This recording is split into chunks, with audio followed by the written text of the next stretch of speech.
Assalamualaikum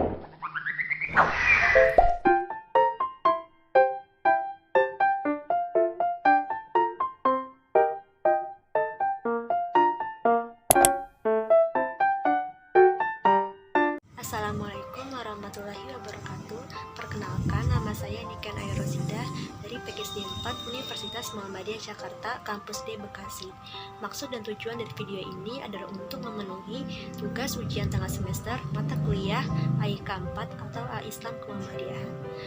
Di sini saya akan sedikit menjelaskan bab 1 sampai 6 dari mata kuliah AIK 4. Berikut penjelasannya. Terima kasih.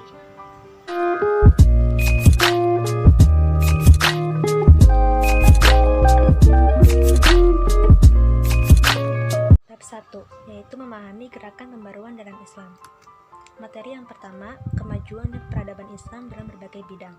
Sejarah peradaban Islam dibagi menjadi 3 periode, yaitu periode klasik, periode pertengahan, dan periode modern. Yang pertama ada periode klasik yang dibagi menjadi 2 fase, yaitu fase integrasi dan kemajuan, dan fase disintegrasi. Yang kedua ada periode pertengahan, yang dibagi menjadi 2 fase, yaitu fase kemunduran dan fase 3 kerajaan besar. Lalu masuk ke periode modern. Periode modern ini pada tahun 1800 sampai sekarang merupakan zaman kebangkitan umat Islam. Umat Islam mulai sadar bahwa di barat telah timbul peradaban baru yang lebih tinggi. Kebangkitan umat Islam ini dibagi lagi menjadi 2 periode, yaitu kebangkitan awal dan kebangkitan kedua. Kebangkitan awal ini muncul kesadaran pentingnya kepembaruan dalam Islam, baik secara politik, militer, sosial, dan budaya. Lalu kepada kebangkitan kedua, kekalahan Arab oleh Israel tahun 1967 menjadi titik yang mengunggah umat. Lalu yang kedua, ada sebab-sebab kemunduran Islam. Faktor-faktor penyebab mundurnya peradaban Islam antara lain, yang pertama, tidak adanya ideologi pemersatu. Yang kedua, permasalahan ekonomi. Yang ketiga, sistem peralihan kekuasaan yang tidak jelas. Yang keempat, adanya perang salib. Yang kelima, faktor ekologis. Yang keenam, perdagangan Islam internasional mengalami kemunduran. Lalu yang selanjutnya ada pemurnian dan pembaruan Islam. Upaya agar terjadi pembaruan dan pemurnian yaitu yang pertama, mengajarkan agama dan menghidupkan sunnah. Yang kedua, memurnikan agama. Yang ketiga, membangkitkan kembali upaya mengamalkan Al-Quran dan sunnah Nabi. Yang keempat, mengajak orang lain untuk mengambil agamanya dari sumbernya yang asli melalui para ulama, disertai dengan tarbiyah atau pendidikan manusia di atas pemahaman agama. Lalu yang selanjutnya ada tokoh-tokoh pembaruan dunia Islam. Yang pertama ada Ibnu Taimiyah, yaitu mereka ini hanya satu pendapat saja. Bagi Ibnu Taimiyah tidak seorang pun memiliki kedudukan kecuali baginya bersumber dari Al-Quran, As-Sunnah, dan Atsar. Yang kedua ada Ibnu Abdul Wahab, yaitu seorang ahli teologi agama Islam dan seorang tokoh pemimpin gerakan keagamaan yang pernah menjabat sebagai mufti Daulah Saudiyah. Yang ketiga ada Jamaluddin Al-Afghani, yaitu tokoh terkemuka yang menjadi sentral figur umat Islam. Lalu ada usaha yang dilakukan dalam melawan penjajah, antara lain yang pertama ada membangun kembali jiwa Islam yang terkandung dalam ajaran Al-Quran. Yang kedua, menghilangkan sifat persukuan atau golongan. Yang ketiga, melaksanakan ijtihad dalam memahami Al-Quran. Bab 2, latar belakang berdirinya Muhammadiyah. Yang pertama ada sejarah berdirinya Muhammadiyah. Muhammadiyah berdiri pada saat dunia Islam mengalami kekuasaan Imperium Turki Utsmani yang memudar. Wahabi mulai berkuasa di semenanjung Arab. Kolonialisme mencengkram Hindia sampai Belanda. Umat Islam pendidikannya menjadi rendah, miskin, dan penyakitan. Pada saat kondisi seperti itu, muncullah priai Jawa dan beragam kauman yang menyadari posisi sosial pemeluk Islam sebagai bagian dari ibadah dan amal soleh. Di tengah-tengah kondisi yang tidak menentu seperti yang digambarkan di atas, Ahmad Dahlan muncul sebagai seorang yang peduli terhadap kondisi yang dihadapi masyarakat pribumi secara umum atau masyarakat muslim secara khusus. Ahmad Dahlan lahir di Kampung Kauman, Yogyakarta tahun 1898 dengan nama kecilnya Muhammad Darwis.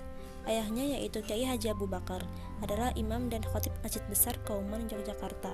Sementara ibunya Aminah adalah anak Kiai Haji Ibrahim, penghulu besar di Yogyakarta. Dengan pola pemikirannya yang cemerlang, Ahmad Dahlan mulai membentuk sebuah organisasi yang bermula dari pendirian sekolah yang perlu adanya sebuah organisasi untuk mengelola sekolah tersebut.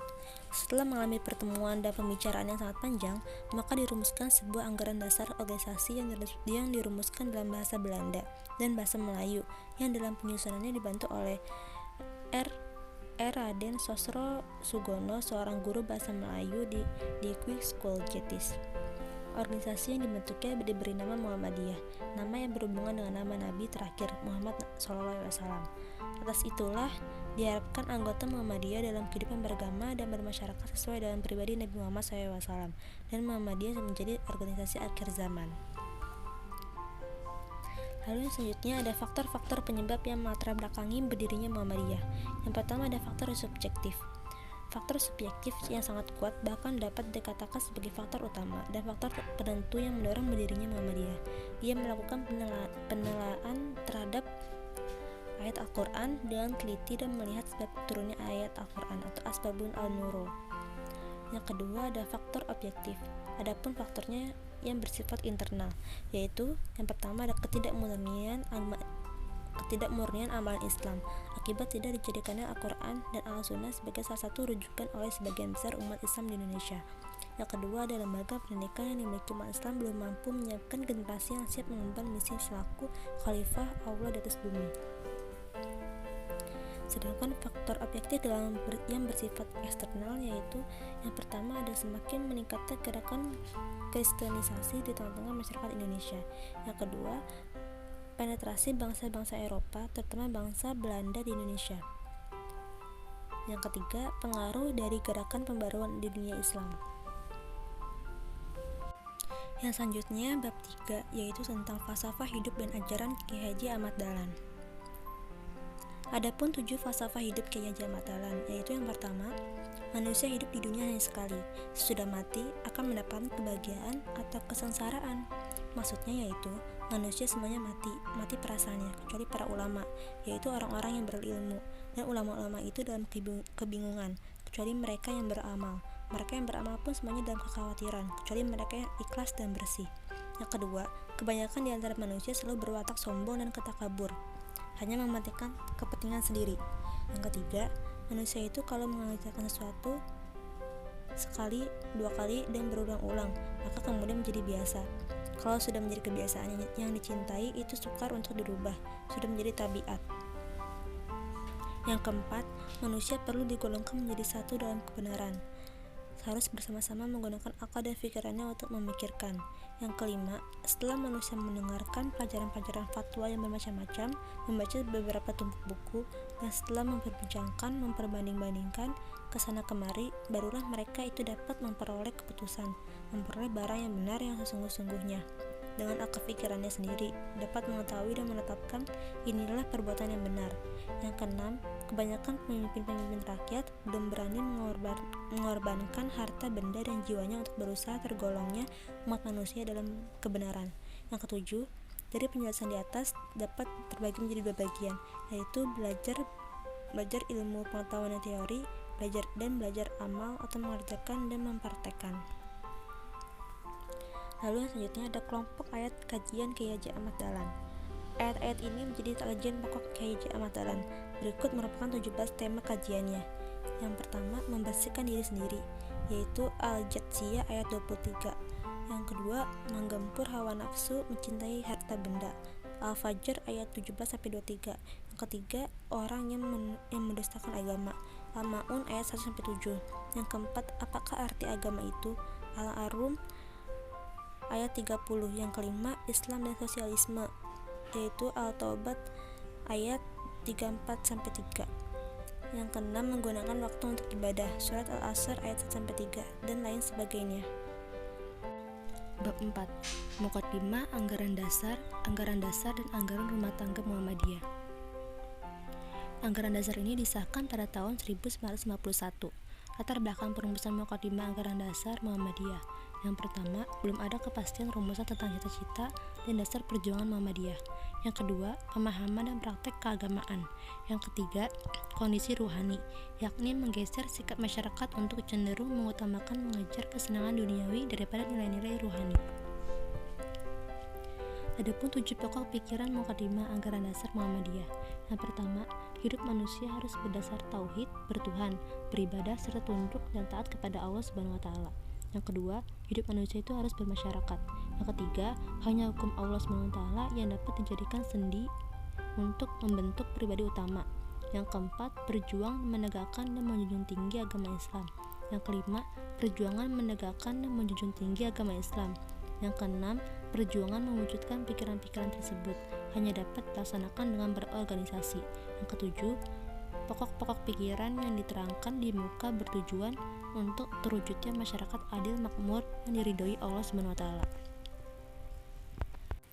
Yang selanjutnya ada bab 5, memahami kepribadian Muhammadiyah. Yang pertama, kepribadian Muhammadiyah. Muhammadiyah sudah melekat dalam gerakan Islam ini sejak didirikannya oleh Kiai Haji Ahmad Dahlan. Kemudian Kiai Haji Fakih Usman hanyalah mengidorkan dan mengangkatnya dalam bersikap dan bertindak sebuah sifat yang menjadikan ciri kepribadian Muhammadiyah, itu sebagai berikut. Yang pertama, beramal dan berjuang untuk perdamaian dan kesejahteraan.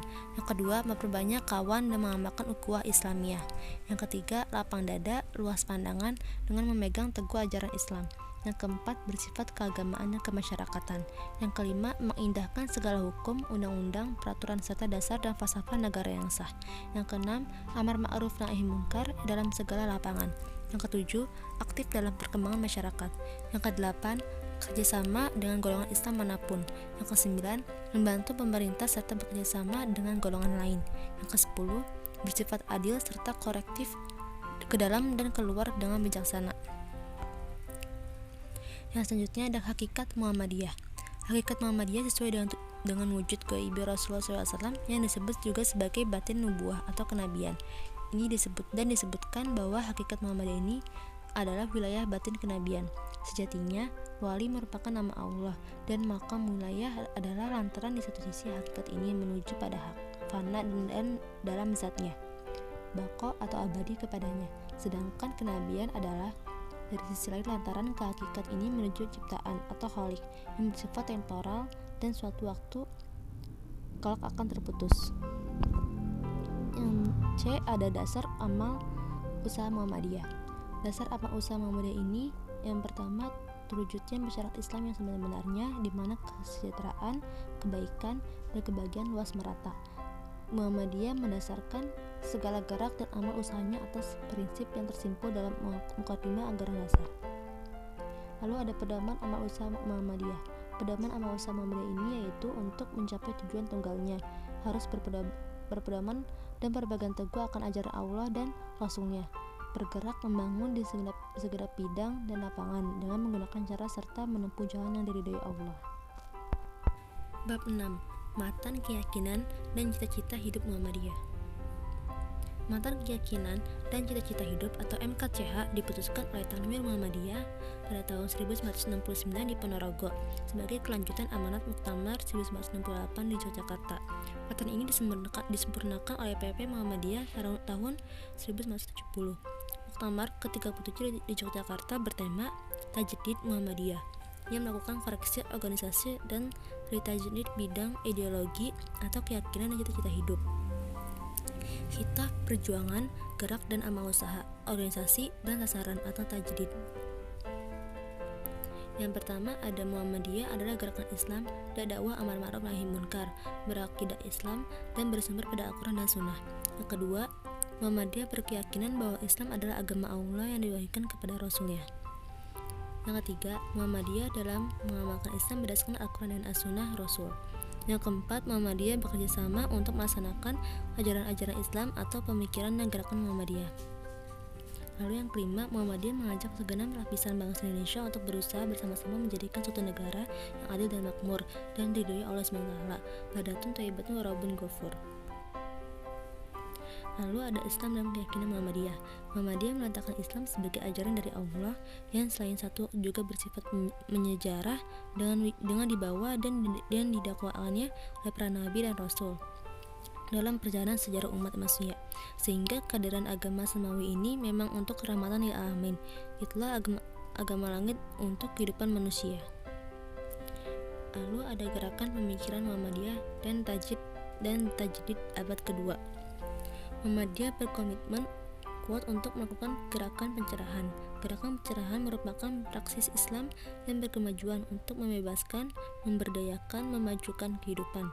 Tujuan gerakan pencerahan dihadirkan adalah untuk memberikan jawaban terhadap problem-problem kemanusiaan seperti kemiskinan, seperti kemiskinan, kebodohan, ketertinggalan, dan persoalan-persoalan lainnya yang bercorak struktural dan kultural.